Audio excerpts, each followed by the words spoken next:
पद्मश्री बाबासाहेब वेंगुर्लेकर महाविद्यालय पणतूर तिठा। आमचे courses BCom with banking and insurance आणि BSc-IT। आमची वैशिष्ट्ये: स्वतंत्र कॉलेज इमारत, अर्हताप्राप्त अनुभवी शिक्षक, सुसज्ज इंटरनेटसह संगणक लॅब, व्यक्तिमत्व विकास आणि व्यावसायिक शिक्षणाची सोय, अतिरिक्त मार्गदर्शक व्याख्यानं आणि सेमिनार्सचं आयोजन, तसेच भविष्यातील नोकरीसाठी मार्गदर्शक व प्लेसमेंट सेल, 100% यशाची परंपरा। प्रवेशासाठी संपर्क 9921 095607 किंवा 8275 66 59 46। राज्याच्या राजकारणात कितीही उलतापालती झाल्या असल्या तरी संपूर्ण महाराष्ट्राचं लक्ष हे कोकणातील राजकारणावर असतं। कोकणात सद्यस्थितीत भाजप, शिवसेना, राष्ट्रवादी आणि मनसेचा थोड्याफार प्रमाणात दबदबा असला तरीही सुरुवातीपासूनच कोकणात शिवसेनेची सत्ता ही होतीच। शिवसेना आणि कोकणी माणूस यांचं एक वेगळंच नातं आहे। बाळासाहेब ठाकरे यांनी देखील हे कायम बोलून दाखवलंय। ठाण्यात पहिल्यांदा शिवसेनेचा भगवा फडकला, पण त्यानंतर कोकणातील रायगड, रत्नागिरी आणि सिंधुदुर्ग जिल्ह्यात देखील शिवसेनेची वाढ ही उत्तरोत्तर वाढत गेली। युतीच्या काळात दोन्ही मुख्यमंत्री हे कोकणातीलच होते। नारायण राणे यांच्या बंडानंतर देखील कोकणी माणूस शिवसेनेच्या मागे उभा राहिलेला दिसलाय। मात्र नारायण राणेंच्या बंडानंतर कोकणात शिवसेनेचा दबदबा तेवढा राहिला नाही। राणेंच्या बंडानंतरचा देखील काही काळ हा कठीण होता, पण तो काळ फार काळ टिकला नाही असं नक्कीच म्हणता येईल। मुळात कोकणी माणूस समाजवादाच्या मागे राहिलेला दिसून आलाय। यामध्ये बॅरिस्टर नाथपै, मधु दंडवते यासारख्या नेत्यांची नावं आवर्जून घेता येतील। पण 90 नंतर हे चित्र देखील हळूहळू बदलू लागलं। ठाणे, मुंबई, रायगड, रत्नागिरी आणि सिंधुदुर्ग जिल्ह्यात शिवसेनेच्या भगव्याचा झंझावात वाढू लागला। मुंबई, ठाण्यात नोकरीनिमित्त येत असलेल्या कोकणी माणसानं देखील शिवसेनेच्या पाठीशी उभं राहण्याचा निर्णय घेतला। आजही कोकणातल्या एखाद्या गावाची ग्रामपंचायतीची निवडणूक असल्यास मुंबईचा चाकरमानी शिवसैनिक येऊन इथं समीकरण बदलण्याची ताकद ठेवतो। पण याच शिवसेनेसाठी सध्याचा काळ कठीण आहे ही बाब मात्र नाकारता येणार नाहीये। कारण रायगडमधील 3, रत्नागिरी जिल्ह्यातील 2 आणि सिंधुदुर्ग जिल्ह्यातील 1 आमदार एकनाथ शिंदे यांच्यासोबत गेलाय। अशा स्थितीत शिवसैनिकांमध्ये, कार्यकर्त्यांमध्ये गोंधळ न झाल्यास आश्चर्य वाटायला नकोय। अर्थात या साऱ्याची सुरुवात उदय सामंत यांच्या मतदारसंघातून केल्यास योग्य ठरू शकते। कारण रत्नागिरी, संगमेश्वर हा तर सामंतांचा बालेकिल्ला। सामंत यांचं वैयक्तिक वेगळं असं प्रस्थ रत्नागिरी, संगमेश्वर मतदारसंघात दिसून येतं। ठाकरे सरकारमध्ये मंत्री आदित्य ठाकरे यांचे निकटवर्तीय म्हणून त्यांची ओळख होती।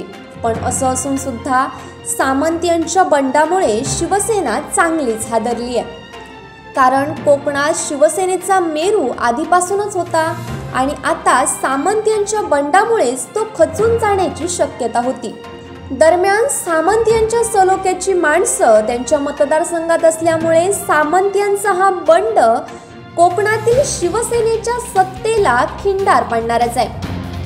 सामंत यांच्या बंडानंतर शिवसेना खासदार आणि सचिव असलेल्या विनायक राऊत यांनी त्यांच्यावर जोरदार टीका केली। गद्दार, उपरे अशी विशेषणं देखील सामंतांना लावली। त्यावरून एकंदरीत राजकीय स्थितीचा अंदाज येऊ शकेल। राणेंच्या बंडानंतर कोकणातील सावरलेली शिवसेना मात्र सामंत यांच्या बंडानंतर चांगलीच हादरली आहे। कोकणातील एकूणच जिल्ह्यांचा विचार केल्यास कोकणात शिवसेनेच्या विकास कामांविषयी तसंच शिवसेनेच्या पदाधिकाऱ्यांच्या एकूण वर्तनाविषयी कार्यकर्त्यांमध्ये तसंच पदाधिकाऱ्यांमध्येही संभ्रम दिसून येतो।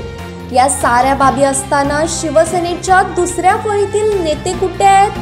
निष्ठावंत म्हणून सांगितलं जात असताना ते कुठे दिसतात असा सवाल स्थानिकांमधून होतोय। कार्यकर्ते तसंच कोकणातील जनता शिवसेनेच्या विकास कामांना घेऊन आधीच असंतुष्ट आणि त्यात पदाधिकाऱ्यांची मनमानी यामुळे येणाऱ्या लोकसभा निवडणुकीबाबत विचार केल्यास रत्नागिरी सिंधुदुर्ग लोकसभा मतदारसंघाचा विचार करायचा झाल्यास विनायक राऊत यांना येणारी निवडणूक सोपी असेल असं नक्कीच म्हणता येणार नाहीये, कारण सामंत आणि राऊत यांच्यात आलेलं राजकीय वितृष्ट पाहता गणित नक्कीच बदलणार आहेत। नारायण राणे यांची सिंधुदुर्गातील एकूण कारकीर्द विचारात घेतली तर सिंधुदुर्गचा निम्म्यापेक्षा जास्त मतदार हा नारायण राणे यांच्या बाजूने आहे। स्वतःचा स्वाभिमान हा वेगळा पक्ष स्थापन केल्यानंतरचा नारायण राणे यांचा भाजपामधील प्रवेश, त्यामुळे तर त्यांची सिंधुदुर्ग जिल्ह्यातील पकड आणखीन मजबूत बनली आहे। सिंधुदुर्ग जिल्ह्यातील राजकीय चळवळीचे प्रणेते म्हणून नारायण राणे आणि त्यांचे दोन्ही चिरंजीव नावारूपाला आहेत। त्यामुळे सिंधुदुर्गामध्ये नारायण राणे गप्प बसतील अशी गोष्ट देखील नसणार आहे। रामदास कदम यांचं कुटुंब तर सुरुवातीपासूनच शिवसेनेचे कट्टर सैनिक, मात्र एकनाथ शिंदे यांच्या बंडानंतर आणि एकूणच उद्धव ठाकरे यांच्या सोबतच्या राजकीय घडामोडीतील असंतुष्टता यामुळे त्यांचे चिरंजीव योगेश कदम यांनी देखील शिवसेना सोडून एकनाथ शिंदे यांच्या बंडात सहभागी होण्याचं निश्चित केलं। रामदास कदम यांचे पुत्र योगेश कदम, अनिल परब आणि कदम यांच्यातील वाद आणि त्यानंतर राजीनामा देत रामदास कदम यांनी आपल्या भावना व्यक्त केल्या होत्या। त्यावेळी त्यांना अश्रू देखील अनावर झाले होते। सिंधुदुर्ग जिल्ह्यात जसे राणे कुटुंबीय आणि सिंधुदुर्ग जिल्ह्याचे संबंध सलोख्याचे आहेत, त्यांचा मतदारसंघ एकनिष्ठ आहे, अगदी तसाच रामदास कदम आणि त्यांचा मतदारसंघ त्यांच्याशी एकनिष्ठ आहे। मात्र शिवसेनेत सत्तेत असून सुद्धा मिळत असलेली वागणूक आणि राष्ट्रवादीची होत असलेली वाहवा यामुळे रामदास कदम आणि त्यांचे चिरंजीव यांनी देखील एकनाथ शिंदे यांच्या बंडात सामील व्हायचं ठरवलं। रामदास कदम यांचा संपर्क, त्यांची वैयक्तिक ताकद देखील नाकारता येणार नाहीये। कोकणातील बंडात सहभागी झालेल्या शिवसैनिकांबद्दल विचार करता शिवसेनेत होणारा अपमान आणि रखडलेली विकास कामं, घराणेशाही आणि राष्ट्रवादी काँग्रेसचा होत असलेला विजय या सर्व गोष्टींमुळे कोकणातील शिवसेनेला खिंडार पडलं असं दिसून येतंय। शिवसैनिकांची झालेली ही नाराजी दूर करून पुन्हा दुरावलेला शिवसैनिक एकत्र करणं म्हणजे ठाकरे कुटुंबियांसाठी एक आव्हानच आहे। शिवसेनेची अशी स्थिती असताना अशा वेळी शिवसेना नेमकी कोणाला तिकीट देणार, कार्यकर्त्यांमधील संभ्रम दूर किती लवकर करते यावर साऱ्या गोष्टी अवलंबून असणार असल्याचं सांगितलं जातंय। मुख्य बाब म्हणजे काहींनी तर अनिल परब आणि रामदास कदमांमध्ये झालेले वाद, पत्रकार परिषदांमध्ये झालेले आरोप प्रत्यारोप यांची दखल देत मंडणगड आणि दापोली नगरपंचायत निवडणुकीत राष्ट्रवादीला कसा फायदा झाला याकडे देखील लक्ष वेधलं। त्यामुळे रत्नागिरी असो किंवा खेड, दापोली या ठिकाणी सामंत आणि कदम यांचा व्यक्ती म्हणून असलेला करिश्मा नाकारता येणार नाही, पण त्याच वेळी योग्य असा उमेदवार आणि आत्तापासून शिवसेनेनं या भागात लक्ष टाकल्यास किमान सध्याच्या घडीला एकतर्फी वाटणारी स्थिती बदलू शकते।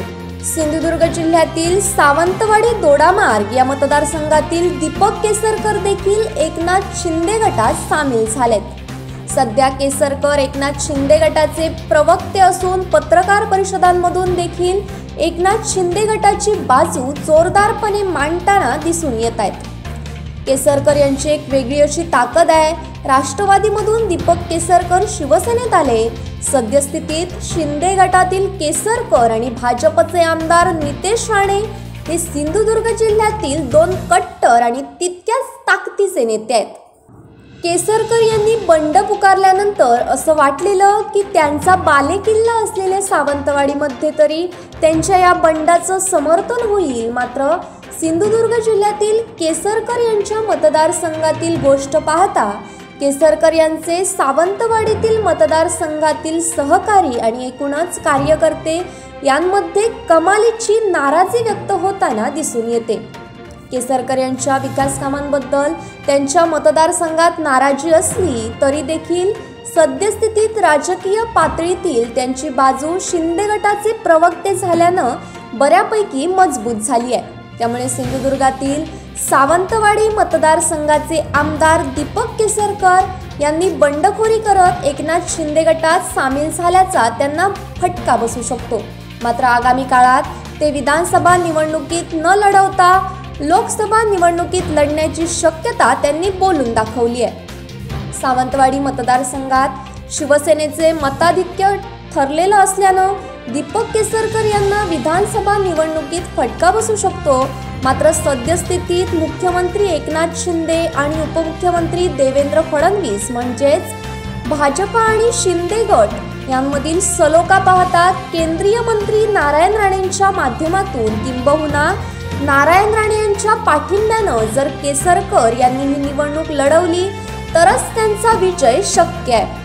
मात्र दस्तूरखुद्द नितेश राणे जर निवडणुकीसाठी आले तर मग मात्र एकट्या शिंदे गटाच्या जोरावर आणि एकूणच मतदारसंघातील केसरकरांच्या नाराजीच्या सुरातून विजय मिळवणं म्हणजेच केसरकरांना तारेवरची कसरतच म्हणावी लागेल। त्यामुळे आगामी काळात शिवसेना पक्षप्रमुख उद्धव ठाकरे कोणता उमेदवार रिंगणात उतरवणार यावर गणित अवलंबून आहेत। एकनाथ शिंदेंचं बंड पाहता आणि त्यामुळे अख्ख्या राज्यात झालेली उलथापालथ पाहता राजकारणाच्या रिंगणात काहीही होऊ शकतं। कुठले फासे कुठे पलटतील आणि कोणाचा विश्वासू कधी फितूर होईल सांगता येत नाही। हा सारा सत्तेचा खेळ आहे। Bureau news Kokanshahi. असे नवनवीन व्हिडिओ पाहण्यासाठी कोकणशाहीचं यूट्यूब चॅनल सबस्क्राईब करा व बेल बटन प्रेस करा। तसेच फेसबुक पेज लाईक करा आणि इंस्टाग्राम पेज व ट्विटर पेजला फॉलो करायला विसरू नका।